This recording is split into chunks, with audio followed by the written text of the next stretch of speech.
They thought the badge made them untouchable, until they stopped the one man who owned every badge in their precinct. The red and blue lights cut through the quiet highway like a warning no one could ignore, flashing against the dark asphalt stretching for miles outside the city limits, where traffic was sparse and silence felt heavier than usual. And in that silence, a black sedan rolled steadily at 55 miles per hour, exactly the speed limit. No swerving, no sudden moves, just a calm, controlled drive through the night until the siren broke it all apart, sharp and commanding, forcing the car to ease onto the shoulder as gravel crunched softly under the tires and the engine idled low like it too understood something was about to unfold. Inside the car, Marcus Reed sat still for a moment, his hands resting lightly on the steering wheel, his breathing even, his eyes focused not on the flashing lights in his rearview mirror, but somewhere deeper, somewhere quieter, as if he had already seen this moment play out before. And maybe he had, because when the driver's door opened from the patrol car behind him, two officers stepped out with a confidence that didn't come from training but from assumption. Officer Ryan Cole leading the way with a posture that suggested ownership over everything his flashlight touched. Officer Jake Turner just behind him, scanning the vehicle with a smirk that didn't bother to hide itself. Their boots hit the pavement with purpose, each step measured, each glance loaded with judgment they hadn't earned but carried anyway. Marcus lowered his window slowly, the cool night air slipping into the car as Ryan leaned down just enough to look inside, his light sweeping across Marcus's face, pausing there longer than necessary. "License and registration," he said, voice flat, already uninterested in whatever answer might come next. Marcus nodded once, calm, reaching for his wallet with deliberate movements. No sudden gestures, no tension, just control, always control. But Ryan wasn't watching his hands, not really. He was watching his face, searching for something that matched the story he had already decided was true. Jake circled around the back of the car, shining his light across the trunk, the tires, the rear window, like he expected something to jump out and confirm whatever suspicion they were building in real time. "Where you headed tonight?" Ryan asked, though the question sounded less like curiosity and more like a test. Marcus handed over his license without hesitation, his voice steady. "Just driving home."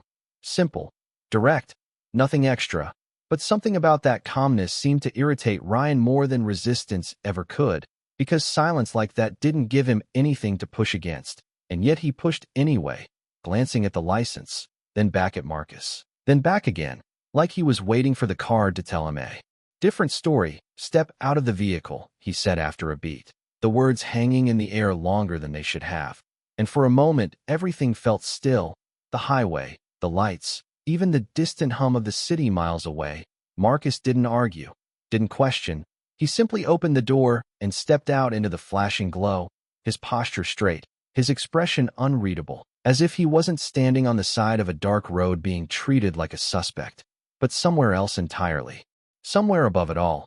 And Ryan noticed that, even if he didn't understand it. "You mind telling me why you look so calm?" he asked, a hint of irritation slipping through. Marcus met his gaze, not challenging, not submissive, just steady. "Should I be nervous?" And that was the moment something shifted, subtle, almost invisible, but real, because Ryan didn't like that answer, didn't like what it suggested. That maybe this situation wasn't what he thought it was, that maybe the man standing in front of him wasn't just another driver pulled over on a quiet stretch of road. But he brushed it off, doubling down instead. "Turn around," he said, sharper now, as Jake moved closer, the two of them closing in with the kind of certainty that comes from never having been wrong in a way that mattered. And Marcus, still calm, still composed, did exactly as he was told. Because sometimes the loudest power isn't the one that speaks first, it's the one that waits. The cold air pressed against Marcus Reed's skin as he stood on the shoulder of the highway, the flashing lights painting everything in alternating shades of red and blue. And for a moment, it almost felt unreal, like a scene that had been repeated too many times in too many places. Except this time something beneath the surface was different, something neither Officer Ryan Cole nor Officer Jake Turner could see. Because they were too focused on what they thought they understood, Ryan stepped closer, his voice tightening with authority that sounded rehearsed. "Hands where I can see them." Even though Marcus had already complied from the very beginning, fingers relaxed, visible, unmoving. But control like that was not what Ryan was looking for. He wanted tension, hesitation, something he could react to, something that justified the tone he had already chosen. Jake moved to Marcus's side, his flashlight cutting across Marcus's jacket, pausing briefly at the inside pocket before moving on. "You carrying anything we should know about?" he asked, not really expecting an answer. More interested in the implication behind the question, Marcus shook his head once, calm, measured. "No, sir." And that word, that simple word, landed differently than expected, not submissive, not sarcastic, just precise. And it unsettled something small but noticeable in the space between them. Ryan exhaled slowly, glancing back at the patrol car as if recalibrating, then turned again. "You from around here?" he asked, flipping through the license again, though he had already read the address, already seen the name. Marcus Reed, printed clearly under the dim light. Marcus nodded slightly. "Yes, I am." Nothing more, no explanation, no attempt to fill the silence that followed, because he did not need to, and that silence stretched, growing heavier with each passing second, until Jake broke it with a quiet chuckle, stepping back. "Funny, never seen you before."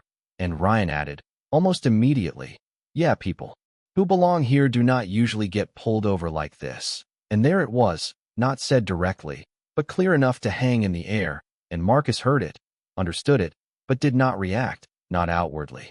Because reaction would only feed what they were building. Instead, he stood there, steady, observing, the kind of observation that did not miss details, the badge numbers, the tone shifts, the small glances exchanged between the two officers, the way Ryan's hand rested just a little too comfortably near his belt, the way Jake kept scanning as if waiting for something to confirm a suspicion that had no real foundation. And then Ryan made a decision, quick, decisive. "We are going to run your information," he said, stepping back slightly, motioning toward the car, but his eyes never left Marcus, not even for a second, as if he expected something to change the moment he looked away. Marcus simply nodded. Of course, and that was it. No resistance, no argument, just agreement. And somehow that made it worse, because there was nothing to push against, nothing to escalate, just a calm presence that refused to match their energy. Jake leaned in slightly, lowering his voice just enough to feel personal. "You always this relaxed when you get pulled over?" And Marcus met his gaze briefly, his expression unchanged. "Only when I know exactly where I stand." And that answer lingered longer than either officer expected, because it sounded simple, but it carried weight they could not quite place. Ryan turned away, walking back toward the patrol car, radio crackling softly at his shoulder as he called in the information, each word clipped, professional, but underneath it there was something else now, something less certain than before. Jake remained where he was, watching Marcus in silence for a few seconds longer before stepping back, crossing his arms loosely, as if trying to regain a sense of control that had started to slip in ways he could not explain. And out on that quiet stretch of highway, under the relentless pulse of red and blue light, the roles they thought they understood were already beginning to shift, even if they did not realize it yet. The faint crackle of the radio from the patrol car carried through the night like a signal that something unseen was beginning to move, and Marcus Reed heard it without turning his head, his eyes fixed ahead on the endless stretch of highway where the darkness seemed deeper than usual, as if it was holding its breath along with everything else. Behind him, Officer Ryan Cole stood by the open driver's side door of his cruiser, one hand resting on the frame as the dispatcher's voice filtered through, calm and routine, asking for confirmation, repeating the name, Marcus Reed, spelling it out letter by letter. And for a moment it sounded like any other traffic stop, any other routine check, but then there was a pause. Subtle but unmistakable, just long enough to shift the rhythm. Ryan's posture stiffened slightly, his head tilting as if he had misheard something. "Can you repeat that?" he said into the radio, his voice lower now, less certain than before. Back on the shoulder, Jake Turner noticed the change immediately, glancing toward the patrol car, then back at Marcus, trying to read something in his expression, but Marcus gave him nothing, just the same calm presence, the same stillness that had been there from the beginning, like a man who was not waiting for permission but for timing. Jake shifted his weight, crossing his arms tighter now, the earlier smirk gone. replaced with something more cautious, something quieter. "You got somewhere important to be?" he asked, the question coming out differently this time. Less mocking, more probing. Marcus turned his head slightly, just enough to meet his eyes for a brief second. "Do not we all?" he replied, and the simplicity of it landed heavier than it should have, because it did not answer the question, not really, but it suggested something Jake could not quite place, something that made him look away first. Back at the patrol car where Ryan was now standing straighter, the radio pressed closer to his shoulder. Listening. Really listening now, the dispatcher's voice continuing, more detailed this time. Confirmation codes, internal identifiers, words that meant nothing to most people, but everything to someone inside the system. Ryan swallowed a small, almost invisible movement, and then he glanced back toward Marcus, longer this time, studying him not as a suspect, but as a possibility he had not considered before, the kind of possibility that did not fit the narrative he had already built. "Hold on," Ryan said into the radio, stepping a few feet away from the car, as if distance might help him process what he was hearing.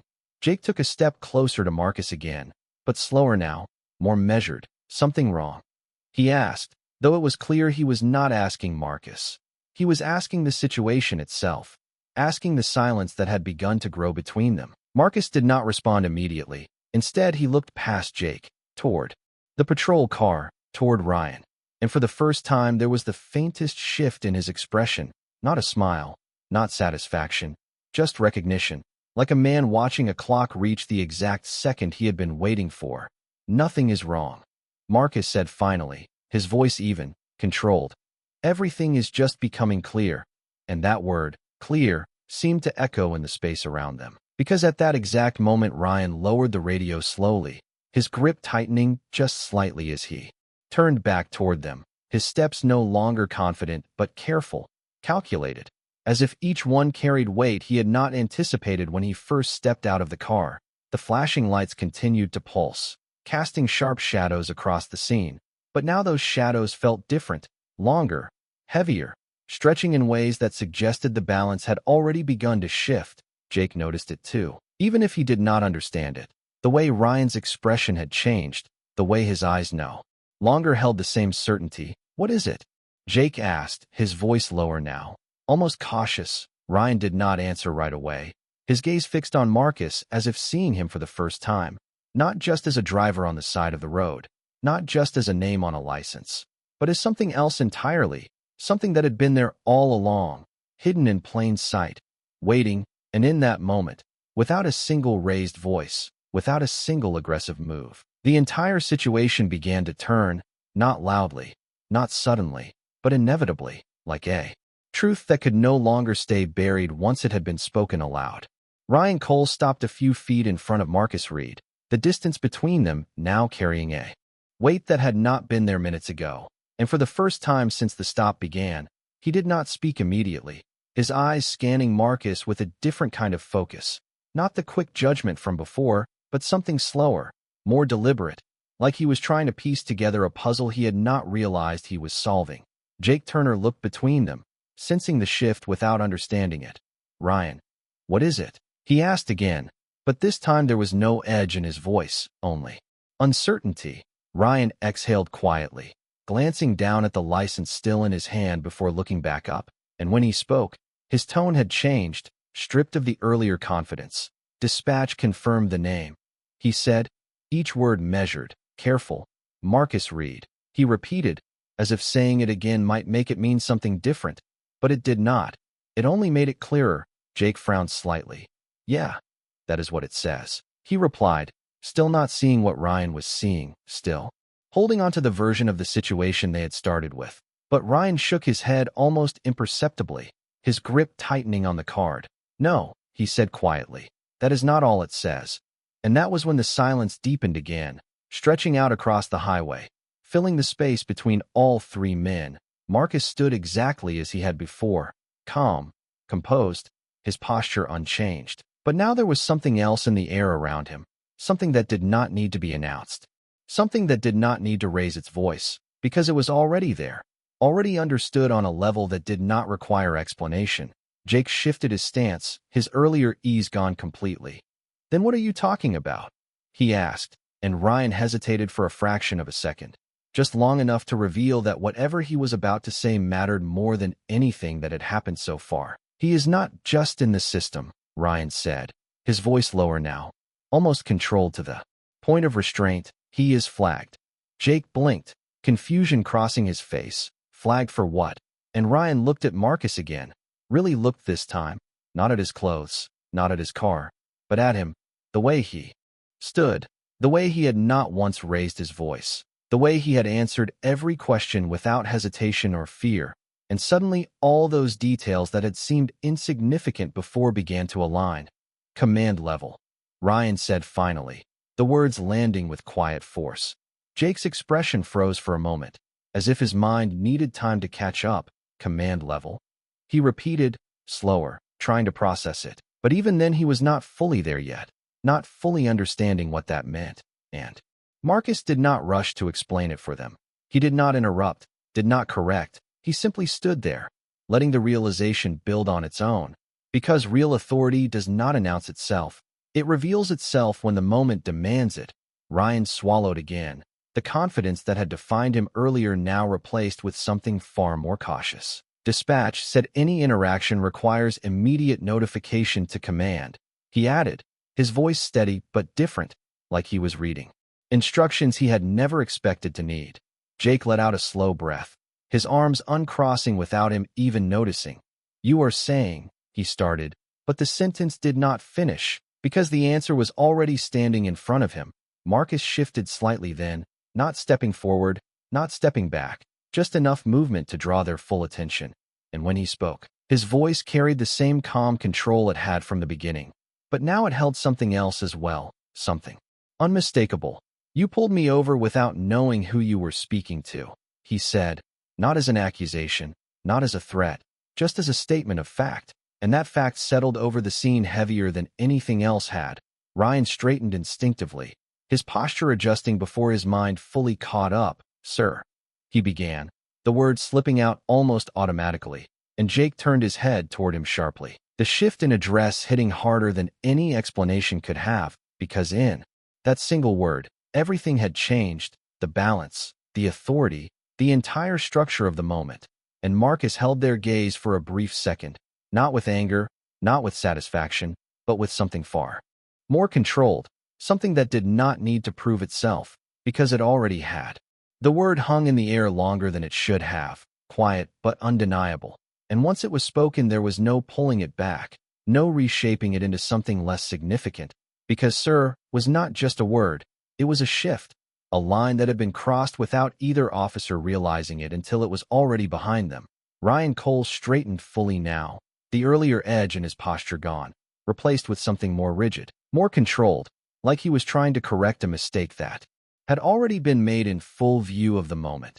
Jake Turner remained still for a second longer, his mind catching up in fragments, replaying everything that had just happened, the questions, the tone, the assumptions, each one now landing differently than before, and Marcus Reed watched it all unfold without interruption, his expression steady, unreadable, not because he was unaffected, but because he did not need to show it. Not here, not now. Ryan cleared his throat slightly, glancing down at the license again before stepping forward, extending it back with both hands, a gesture that was more deliberate than necessary. Here you go, sir, he said, the second use of the word sounding more intentional, more aware, and Marcus accepted it without hesitation, his fingers closing around the card with the same calm precision he had shown from the start. No rush, no reaction, just acknowledgement. Jake shifted his stance, the gravel crunching softly under his boots as he looked from Ryan to Marcus and back again. We were just, he began, but the sentence faltered before it could find its shape, because there was no simple way to explain what had already been done, no easy way to reframe it into something routine, and that hesitation spoke louder than any explanation could have. Marcus let the silence sit for a moment, not filling it, not easing it, allowing it to do what silence does best when truth is involved. It forces reflection, it removes distractions, it makes everything clearer whether you are ready for it or not.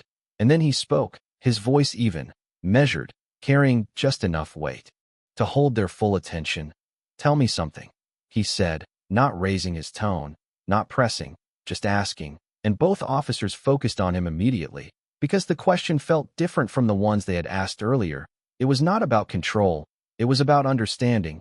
What made you stop this car tonight? Marcus continued, and Ryan blinked once, caught slightly off guard by the simplicity of it, because the answer should have been easy, routine, something procedural, but now it felt heavier, more complicated. Routine patrol, Ryan replied after a brief pause, his voice careful. You matched a general description, and even as he said it, the words sounded less certain, less grounded. Jake nodded slightly, as if to support it, but his eyes did not fully commit to the explanation. Marcus tilted, his head just a fraction, considering the answer, not challenging it directly, just holding it up to the light. A general description, he repeated, and there was no accusation in his voice, no raised emotion, just clarity, and that clarity made the phrase feel thinner than it had a moment ago. Ryan shifted his weight, the earlier confidence replaced with something more aware. Yes, sir, he said again, but this time the word carried a different tone, not just respect, but recognition of the imbalance that had been there from the beginning. Marcus nodded slowly, as if acknowledging the response while also noting its limits. Interesting, he said quietly, and that single word carried more meaning than a longer speech ever could, because it did not close the conversation, it opened it further. It suggested that what had happened here was not just about one stop, one moment, but something larger, something that extended beyond this stretch of highway and into patterns that repeated. When no one was paying attention, Jake looked down briefly, his jaw tightening as if he was beginning to see it too. Not fully, not completely, but enough to feel the weight of it, and Ryan followed Marcus's gaze for a second before looking back at him, his posture now fully composed, but not in the same way as before. This was not control based on assumption. This was control, built on awareness. Is there anything else you need from us, sir? Ryan asked, the question careful, respectful, and Marcus held his gaze for a brief moment before answering. Because sometimes the most important part of power is not how it is used, but when it chooses not to be used. And in that moment, under the steady pulse of red and blue lights, with the quiet highway stretching endlessly in both directions, the situation had already revealed everything it needed to reveal, not through force, not through volume, but through truth that had been there all along, waiting to be seen. Ryan Cole's question lingered in the air, careful and restrained, but Marcus Reed did not answer immediately, and that pause was not hesitation, it was intention, because silence in moments like this had a way of revealing more than words ever could. The flashing lights continued their steady rhythm, casting long shadows across the pavement, and somewhere in the distance a car passed by, its headlights sweeping briefly across the scene before disappearing again into the night, leaving the three men standing in a moment that felt suspended outside of time. Marcus glanced once at the patrol car, then back at Ryan and Jake, taking in every detail, the shift in posture, the change in tone, the quiet awareness that had replaced earlier certainty.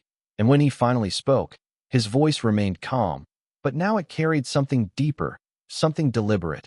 You already gave me what I needed, he said, and the words landed softly, but their meaning did not.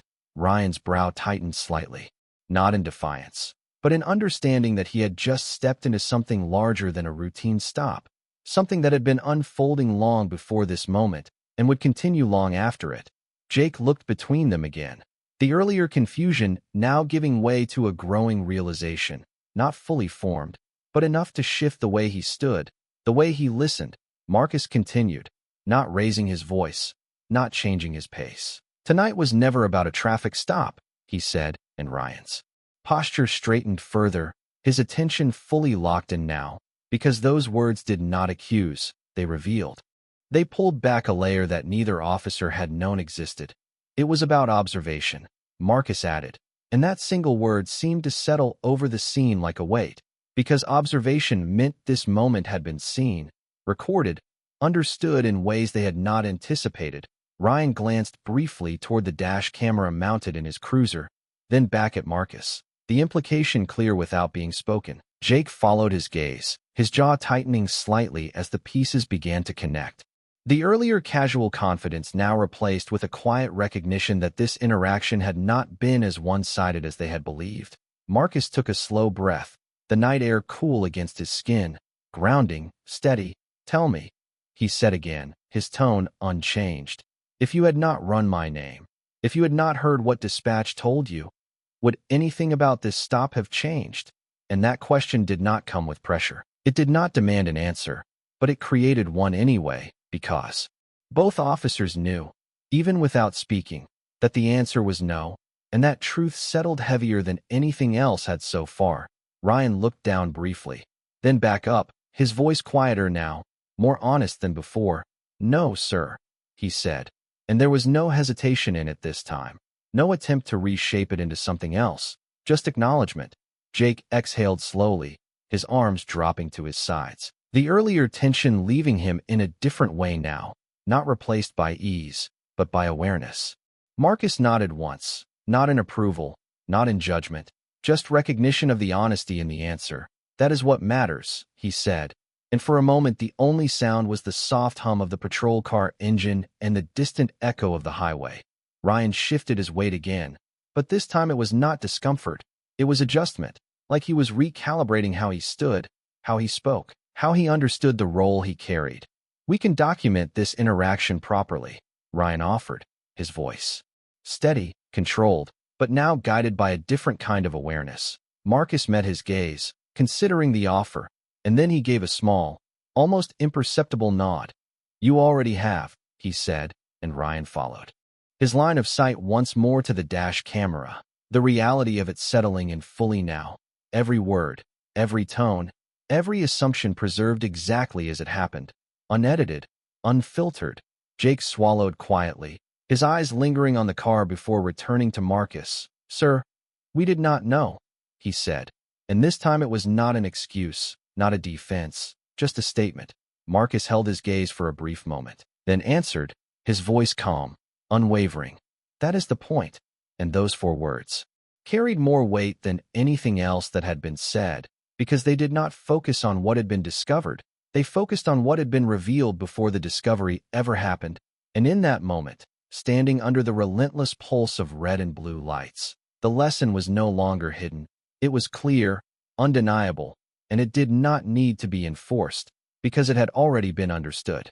The weight of those words did not fade when Marcus Reed finished speaking.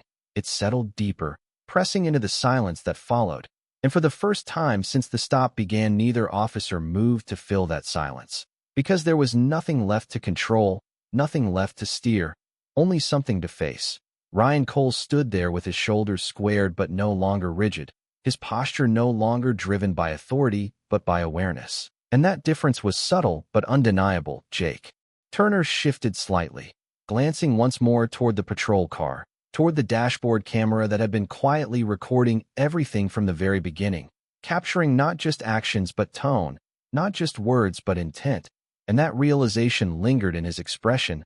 Marcus watched them both without urgency, his gaze steady, not searching for apology, not demanding explanation, because the moment had already moved past that. It was no longer about what they said next, it was about what they understood now. Ryan finally took a slow breath, the kind that resets something internal, the kind that signals a decision. Sir, he said again. But this time the word was not just respectful, it was grounded, deliberate. I understand what you are saying. And the sentence carried more than acknowledgement. It carried recognition, recognition that something had been revealed that could not be ignored or explained away. Jake nodded slightly beside him, quieter than before. We should have approached this differently, he added, his voice lower, not defensive, not rehearsed, just honest. Marcus held their gaze for a moment longer, then gave a small nod, not as approval but as confirmation that the understanding was real, that it had reached the point it needed to reach. Understanding is the first step, he said, his tone calm, measured, but it does not mean much if it stays here. And with that he gestured subtly, not toward the road, not toward the car, but toward the space between them, toward the moment itself, and both officers followed that gesture instinctively, because they knew exactly what he meant, that this was not isolated, not unique, that this pattern existed beyond this stretch of highway, beyond this single stop. Ryan's jaw tightened slightly, not out of resistance, but out of acceptance. the kind that comes when a truth settles fully into place. "It will not stay here," he said, and this time there was no uncertainty in his voice. Jake glanced at him briefly, then back at Marcus, his expression steadier now. "We will make sure of that," he added, and Marcus studied them both for a second, weighing not just their words but the way they carried them, the tone, the posture, the shift that had taken place not because they had been forced into it, but because they had seen it for themselves, and that difference mattered, because forced change fades, but understood change has the potential to last. Marcus then turned slightly, looking back at his car, the same car that had been just another vehicle minutes ago, the same road, the same night. Yet everything about the moment had shifted without a single raised voice, without a single escalation, just clarity, just truth unfolding at its own pace. He took a step toward the driver's side door, then paused, turning back one last time, his voice steady, but now carrying something that felt less like instruction and more like a reminder. "Every stop is a decision," he said, and the words landed with quiet precision, not just about enforcement, but about judgment. Ryan listened closely, his eyes fixed, absorbing every word. Jake stood still beside him, the earlier restlessness gone, replaced with focus. Marcus continued, "And judgment is not tested when it is easy," he said. "It is tested when you think no one is watching." And for a brief moment the three of them stood there again in silence. But it was not the same silence as before. This one was different. This one carried understanding. And Marcus gave a final nod before opening his car door, the soft click breaking the stillness as he stepped back inside, the engine still running, steady, controlled, just like everything else about him. Ryan stepped back slightly, giving space without being asked. Jake did the same, both of them watching as Marcus closed the door and rested his hands on the wheel once more. And as the red and blue lights continued to flash against the dark highway, the roles had fully shifted, not in a way that needed to be announced, but in a way that could not be undone, because once truth is seen clearly, it does not disappear, it stays, it lingers, and it changes everything that comes after. The door of Marcus Reed's car closed with a soft, controlled click, a sound so ordinary yet so final that it seemed to seal everything that had just happened into place. And for a brief moment the world outside remained still, the red and blue lights continuing their steady rhythm against the dark highway, reflecting off the surface of his windshield like a pulse that had not yet caught up with the shift that had already taken place. Inside the car, Marcus rested his hands lightly on the steering wheel, his posture unchanged, his breathing steady, as if the entire encounter had been just another moment in a long line of moments he had already learned how to navigate. Outside, Ryan Cole stood beside the patrol car, watching, not with suspicion anymore, but with something far more measured, something that required thought. Jake Turner remained a step behind him, quieter than he had been at any point before, both of them standing in a space that no longer belonged to the assumptions they had started with. Ryan reached up slowly and turned off the overhead lights, and as the red and blue faded away, the scene shifted again, not dramatically, not suddenly, but enough to mark a clear end to what had been and the beginning of something else, something quieter, something more real. The highway returned to its natural darkness, the distant hum of passing cars becoming the only background sound. And in that quieter space, the weight of the moment felt even clearer. Ryan took a step forward, then another, stopping just short of Marcus's window, hesitating for a fraction of a second before knocking lightly. A gesture that carried more respect than any word he had used earlier. Marcus lowered the window again, the cool night air slipping back into the car, and for a moment neither man spoke, because there was no urgency left, no tension pushing them forward, only a shared understanding that did not need to be rushed. Ryan cleared his throat quietly, his voice steady but different now. "You are clear to go, sir," he said, and the words were simple, procedural even. But the way he said them carried everything that had changed. Jake nodded once from where he stood, not adding anything, not needing to. Marcus looked at Ryan for a brief moment, his expression calm, unchanged, but there was something in his eyes now that reflected not just control but acknowledgement. Acknowledgement that the moment had reached its natural conclusion. He gave a small nod in return, not as permission, not as approval, but as recognition, and then he placed his hand back on the wheel, the engine still idling quietly, waiting, just as he had been waiting earlier, but now for a different reason, because waiting before had been about allowing the moment to reveal itself, and now it was about choosing when to move forward. Ryan stepped back slowly, giving space without needing to be told. Jake followed, both of them watching as Marcus shifted the car into drive, the headlights cutting a clean path through the darkness ahead. And as the sedan began to move, rolling forward at a steady, controlled pace, it did not rush, it did not hesitate. It simply continued, just as it had before the stop ever began. And within seconds it merged back onto the highway, disappearing into the night as if it had never been interrupted at all. But the absence it left behind was not empty. It was filled with everything that had just taken place. Ryan stood there for a moment longer, his gaze fixed on the road where the car had vanished, his mind replaying the encounter not as a routine stop, but as something else entirely, something that had shifted the way he understood the role he carried. Jake let out a slow breath beside him, breaking the silence just enough to acknowledge it. "That was not what I expected tonight," he said quietly, and Ryan shook his head once, not in disbelief but in recognition. "No," he replied, his voice steady. "It was not." And for a moment neither of them moved, because sometimes the most important part of a moment is not what happens during it, but what stays after it. And as they finally turned back toward their patrol car, the quiet highway stretching endlessly in both directions, the lesson remained, not spoken, not written, but understood in a way that could not be undone, because it had not been forced on them, it had been revealed to them, and that made all the difference. The highway stretched on in silence long after the patrol car doors closed and the engine started again, but something inside that vehicle had changed in a way that could not be measured by speed or distance. Ryan Cole kept his hands on the wheel as they pulled back onto the road, the hum of the tires against the asphalt steady and familiar, yet his focus was not on the road ahead. It was on the moment behind him, replaying with a clarity that refused to fade, every word, every pause, every assumption now standing out in sharper detail than before. Jake Turner sat beside him, quieter than usual, his gaze fixed forward but his mind clearly somewhere else, processing, connecting, understanding in pieces that were still settling into place. Neither of them spoke for a while, not because there was nothing to say, but because what needed to be understood came before anything that could be said. The radio crackled softly with routine updates, other units calling in, other stops unfolding somewhere else in the city, the same patterns repeating in places they could not see. And for the first time that night those sounds felt different, not distant, not routine, but connected to something larger, something that now felt impossible to ignore. Ryan finally exhaled slowly, his grip on the steering wheel loosening just slightly.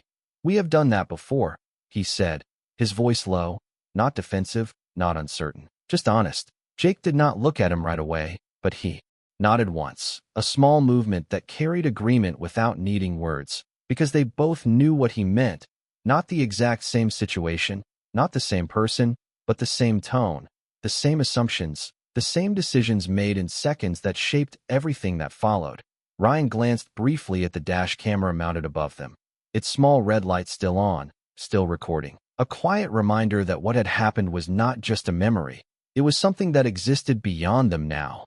Something that could be reviewed, studied, understood in ways that did not allow for excuses or edits. "We cannot let that be normal," Ryan added after a moment. And this time Jake turned his head slightly, meeting his gaze for a second before nodding again, more firmly. "No," he said, "we cannot." And there was something different in his voice now, not just agreement, but commitment, the kind that forms when a lesson is not taught but realized. The patrol car continued down the highway, passing mile markers that blurred together in the dark, but inside that car the moment remained clear, fixed, unchanged, because clarity like that does not fade with distance. It follows you. It stays with you. It reshapes how you see what comes next. Ryan adjusted his posture slightly, sitting straighter, not out of habit, but out of awareness, and for the first time that night his role felt heavier, not as a burden, but as a responsibility he now understood more clearly than before. Jake leaned back in his seat, his eyes scanning the road ahead, but his focus sharper now, more intentional, as if he was seeing not just cars and movement, but decisions waiting to be made, moments waiting to be handled. differently, and somewhere miles ahead, far beyond the reach of their headlights, Marcus Reed's car continued its path through the night, steady, controlled, unchanged, because he had not needed to raise his voice. He had not needed to assert anything beyond what was already true. He had simply allowed the moment to reveal itself, and in doing so he had shifted something that would extend far beyond that single stop, far beyond that stretch of highway, because the most powerful kind of authority does not force change. It creates understanding, and understanding, once it takes hold, does not ask for attention. It demands it, quietly, persistently, in every decision that follows. And as the patrol car disappeared deeper into the night, carrying with it two officers who would never approach the next stop the same way again, the road remained the same, the system remained the same, but something within it had already begun to change, not loudly, not visibly, but undeniably. Because sometimes the strongest form of justice is not what happens in front of everyone, but what stays with you long after no one is watching, shaping the choices you make when it matters most.